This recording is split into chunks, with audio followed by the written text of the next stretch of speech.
Good morning दोस्तों। I hope आप अच्छे होंगे। जैसा हमने कल भाषा का विकास देखा था, बच्चे के अंदर भाषा का विकास कैसे कैसे होता है, बच्चे कब क्या सीखता है। आज हम उसी में कुछ उसकी भाषा में कुछ महत्वपूर्ण शब्दावली होती है, जो उसको देखेंगे। आप चैनल पर आ गए हैं तो सबसे पहले चैनल सब्सक्राइब कर लें, वीडियो को लाइक कर लें, अपने यार दोस्तों तक वीडियो को शेयर भी करें, जिससे कि उनका भी सीटेट में अच्छे नंबर के साथ पास हो सकें। क्या है भाषा? महत्वपूर्ण भाषा शब्दावली मतलब भाषा का विकास शब्दावली कौन कौन से होते हैं, जैसे आ जाएगा उसमें पहले भाषा की शब्दावली क्या है? ध्वनिम। ये सबसे छोटी इकाई होती है भाषा की। सबसे छोटी इकाई क्या है? ध्वनिम या स्वनिम या फोनिम, ये तीनों आते हैं। तो आप यदि आपको अच्छे से याद करना तो आप फोनिम याद करिए, क्योंकि इंग्लिश में है, इंग्लिश में एक ही शब्द आता है और हिंदी में उसके 3-4 शब्द हो जाते हैं। यह भाषा की फोनिम क्या है? भाषा की सबसे छोटी इकाई है। इसकी भाषा की सबसे छोटी इकाई है, इसका कोई अर्थ नहीं होता। आ जाएगा फोनिम के बारे में कौन सा कथन सत्य है। फोनिम का अर्थ होता है, फोनिम का अर्थ नहीं होता। ये भाषा की छोटी इकाई है। दे देगा ये फोनिम शब्द है। ये फोनिम शब्द में क्या होता है? जैसे आ, पा, ता, चा, T H, P H, P, T, C H, मतलब केवल सिंगल शब्द जिसका कोई अर्थ नहीं होता है। ये क्या है? फोनिम। अगला आता है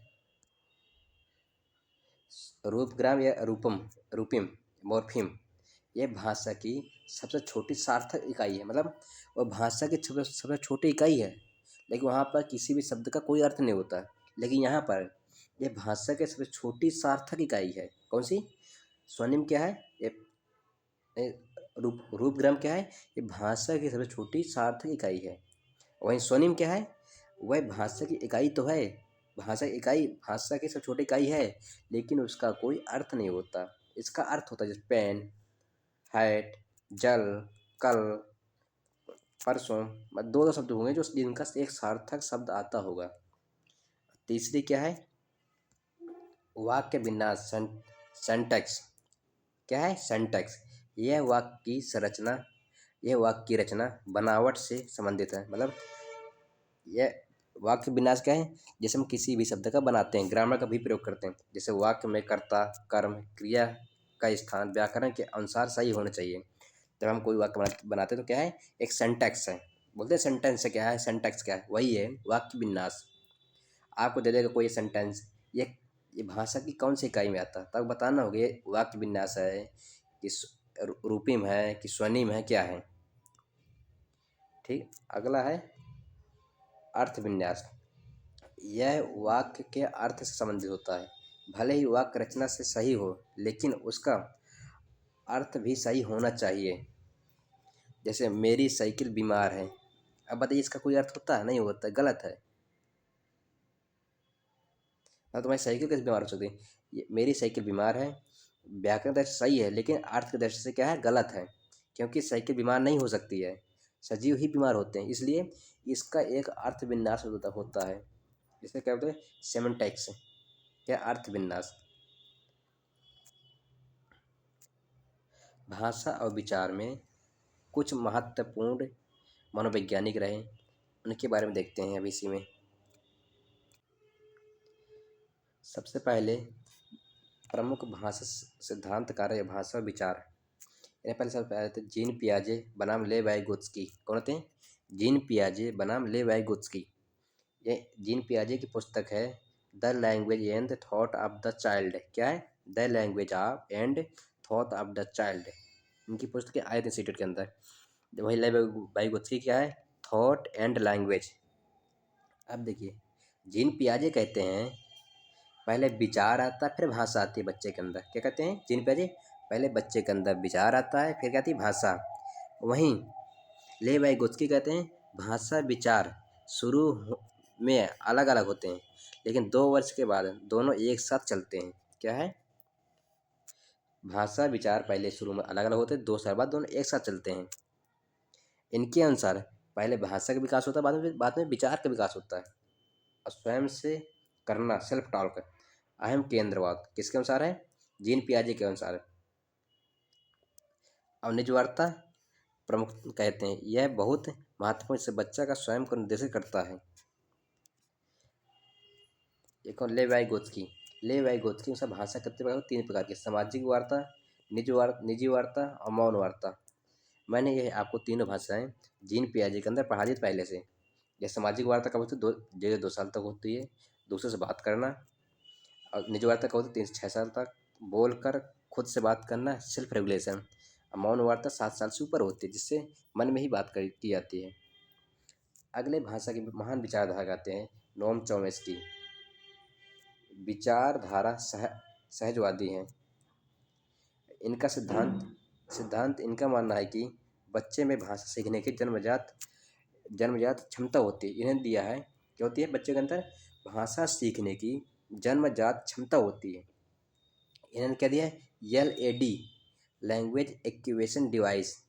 यह सीटेट का सबसे इम्पोर्टेंट क्वेश्चन है, आता है। ये LAD किसने दिया? आपको बताना है। नोम चॉम्स्की ने। क्या है इसका फुल फॉर्म? होता है लैंग्वेज एक्विजिशन डिवाइस। बालक के मस्तिष्क में एक काल्पनिक यंत्र है होता है जिसे भाषा अधिग्रहण यंत्र कहते हैं। क्या? भाषा अधिग्रहण यंत्र कहते हैं। किसने बताया? Noam Chomsky. यह LAD जो है सीटेट के लिए सबसे इम्पोर्टेंट क्वेश्चन आता है यहाँ से। LAD किसने दिया? क्या बताना है? नोम चॉम्स्की ने। पूछा किसके बारे में? भाषा के बारे में। भाषा का अधिग्रहण बच्चा कैसे सीखता है। यह यंत्र 5 वर्ष की उम्र तक सबसे ज़्यादा सक्रिय रहता है, फिर कमज़ोर हो जाता है। देखते भी होंगे बच्चा सर्वाधिक भाषा सीख जाता है 5 वर्ष के होते, बाद में तो वो नए नए शब्द ही सीखता है, लेकिन उसके भाषाई विकास 5 वर्ष तक बहुत अच्छे से हो जाता है। क्या है? सार्वभौमिक व्याकरण। हर बच्चा व्याकरण के नियम सीखने की क्षमता के साथ पैदा होता है। सभी भाषाओं की मूल संरचना, संज्ञा, क्रिया एक जैसी होती है। चाहे आप हिंदी सीखिए, चाहे आप इंग्लिश सीखिए, सभी की व्याकरण एक जैसी होती है। जनरेटिव व्याकरण। बच्चा विद्यालय जाने से पहले ही अपनी भाषा के व्याकरण अवचेतन रूप से जान लेता है। मतलब सब घर जाता है, मम्मी खाना खाती है, ये क्या बच्चे भाषा है, तो भाषा बच्चा बचपन से ही सीख लेता है, विद्यालय जाने से पहले भी। अगले आते हैं भाषा में विचारधारक PF स्किनर। ये व्यवहारवादी हैं। भाषा नकल और पुनर्बलन से सीखी जाती है। मैंने कब लिखा है? बच्चा जो भाषा सीखता है ना, वह नकल करके सीख जाता है। उदाहरण: बच्चा माँ को माँ बोलते सुनता है, फिर मम्मी बोलने पर उसे शाबाशी मिलती है, तो जैसे भाषा बच्चा सीख जाता है, जिससे वह शब्द सीख जाता है। अब मैंने आपको बताया था पहले, मैंने BF स्किनर पढ़ाया है कि पुनर्बलन पर बल देता है, वही है। पहले बच्चा माँ बोलता है, फिर बच्चे ने जैसे मम्मी बोली तो शाबाश, बहुत अच्छे, बोला जाता है, जिससे बच्चा भाषा बोलना सीख जाता है। यहाँ पे क्या है? बेंजामिन ली वार्फ है। ये भाषा सापेक्षता का सिद्धांत दिया। कौन से सिद्धांत दिया? भाषा सापेक्षता का सिद्धांत है। इनकी परिकल्पना भाषा विचारों को निर्धारित करती है। क्या है? भाषा विचारों को निर्धारित करती है। आपकी भाषा जैसी होगी, आपका विचार दृष्टिकोण वैसा ही होगा। उदाहरण के लिए, जिस संस्कृति में बर्फ के लिए 10 अलग शब्द हैं, वे बर्फ को हमसे ज़्यादा बारीकी से समझते हैं। कैसे? जैसे कोई संस्कृति है जिसके अंदर बर्फ के लिए अनेक शब्द हैं, वे हमसे ज़्यादा उस बर्फ के बारे में जानते होंगे, वह हमसे ज़्यादा उस चीज़ की भाषा के बारे में जानते होंगे। इसलिए आज का वीडियो यहीं था। आज मैं क्या देखा, भाषा का विकास कैसे होता है, किन चरणों से होता है, अब भाषा और विचार में के जो प्रमुख सिद्धांत दिए हैं उनके मनोवैज्ञानिकों ने, उनके बारे में भी आज जान लिया। यदि आपको वीडियो एक बार समझ नहीं आया तो वीडियो को दोबारा भी देख सकते हैं, जिससे कि आपका 1 नंबर यहाँ से पक्का हो जाए। क्योंकि भाषा से 1 नंबर आपके CTP में भी आता है। भाषा से आपकी जो भाषा का जो आपका भाषा जो आप लिए होंगे, वहाँ भी इससे क्वेश्चन आता है, LAD किसने दिया, ऐसे क्वेश्चन आते हैं। ये भाषा एक बहुत महत्वपूर्ण टॉपिक है, जिसमें सीटेट में कम से कम एक क्वेश्चन तो आता ही आता है, चाहे भाषा में आ जाए चाहे CTP में आ जाए। आपको वीडियो देखने के लिए धन्यवाद। Thank you. वीडियो को लाइक, शेयर एंड सब्सक्राइब जरूर करें। Thank you.